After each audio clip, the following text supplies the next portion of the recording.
This is from Stanley in Del Mar. He asks, who made the first red dot site? Who made the first red dot site? Yep. Now, just a little plug here.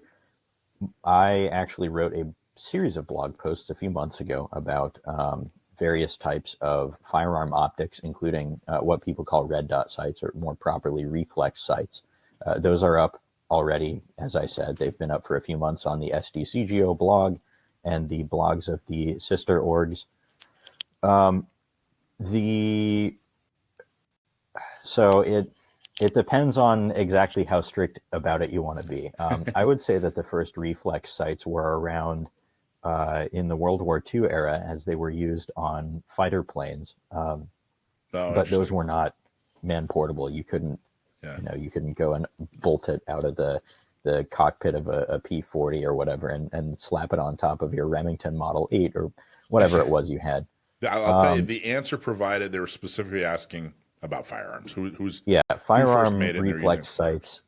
Firearm reflex sights date to 1947. I think he's got me on the question itself, because I can't offhand remember the name of the company that manufactured reflex sights in the 40s, but they weren't super popular. The popularity of them in the modern era dates to Aimpoint in the 90s. But I can't remember the name of the company that was making them back in the late 40s. As far as I remember, it was 1947 that you could get reflex sights for a shotgun or a rifle. But I think he's sort of got me there.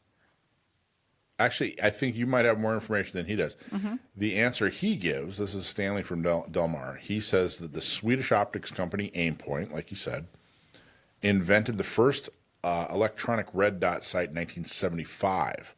The sight was designed by John Arne Ingmund Eggstrand. Good job. It was pretty good. I was kind of intimidated. He's an engineer from Helsingborg.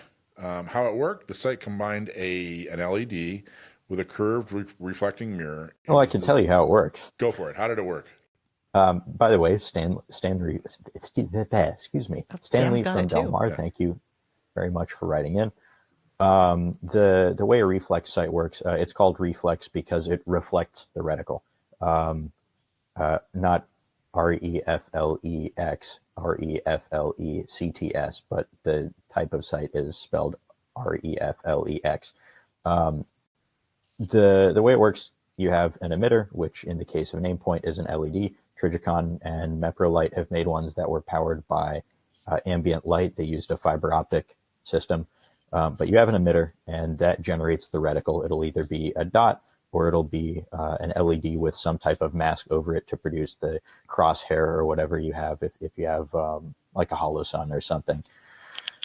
And that bounces it off of a curved lens, and the lens is ground just so that it creates what's called a virtual reticle at infinity. And what that means is that the reticle optically does not appear to be reflecting off of the glass. Optically, it appears to be at an infinite distance. So that's why if you're looking through a so-called red dot sight, regardless of the color, if it is a reflex sight, then you don't focus on the glass itself. You focus beyond the glass at the target, or at, basically for the purposes of your eyes, or for the purposes of the way cameras work, basically at infinity, so that the dot becomes clear, or the reticle, whatever. And it was hunters and competitive shooters that really started using this thing, especially shotgun folks. It was my understanding. And then, military started picking it up for, closer, close quarters combat, that sort of thing. And then boom, everything took off, EOTech and Aimpoint and all these other companies came in, and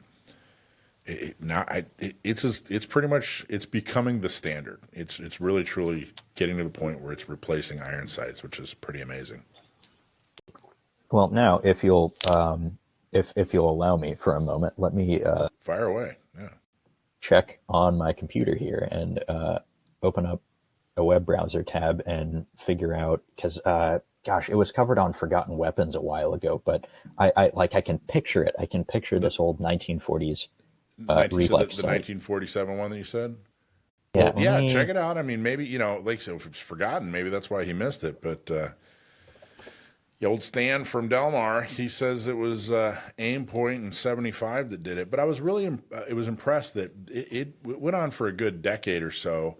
Shotgun guys were using it when they were hunting, and competitive folks were kind of the first ones that were doing it. And then all of a sudden, it started making its way onto AR pattern rifles for the military, and turned into a quick reflexive tool, for close quarters combat, that sort of thing. But then some of the reticles got so complicated, or not complicated, but so sophisticated that you can actually figure out how far someone is. You can range them. You can make shots at 100 to 200, 300 yards with these red dots. It's really, really, truly amazing. But again, I'm just so impressed.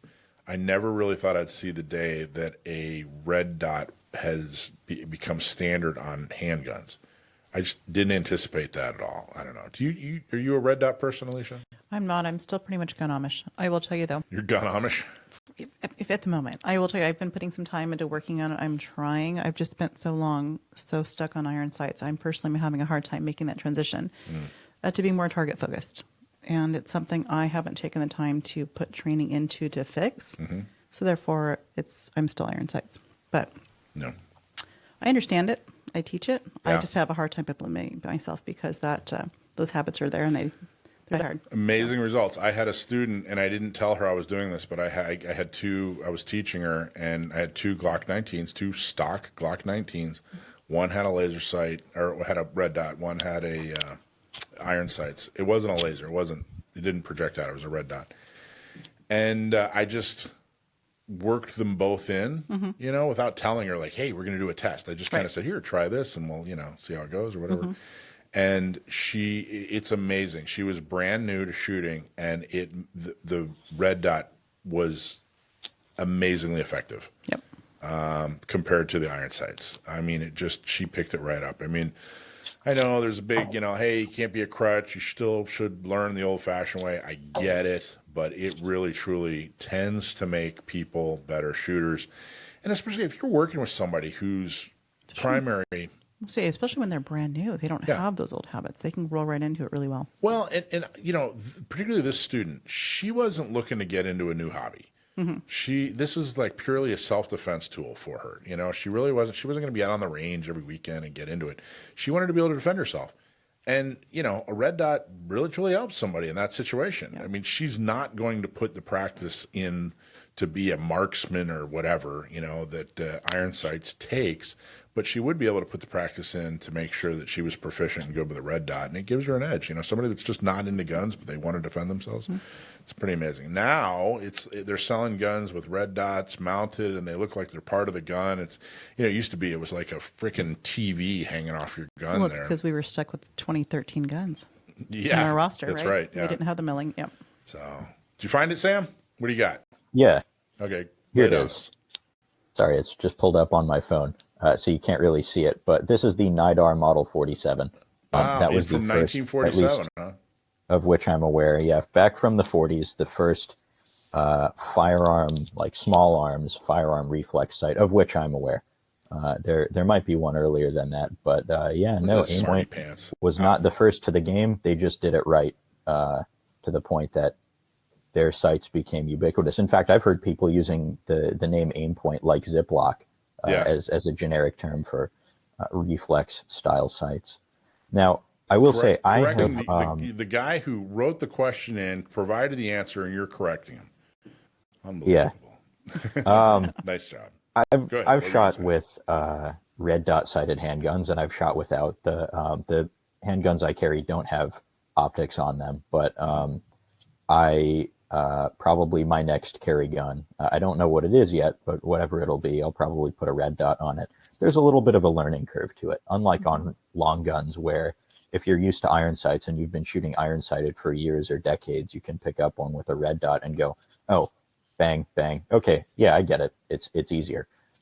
With pistols, because you have that draw stroke and dot acquisition or reticle acquisition as part of it, it's it's different. So I will say, if you're considering picking up a Holosun or a Trijicon, or I think Primary Arms makes them, a few other companies make them, Crimson Trace, whatever, and running that on your carry gun, you can't just put that on and be good to go. There's a learning curve. You do have to practice with the optic a little bit. It's different from shooting with iron sights. But if you are interested in doing that, then yeah, there's absolutely no reason not to.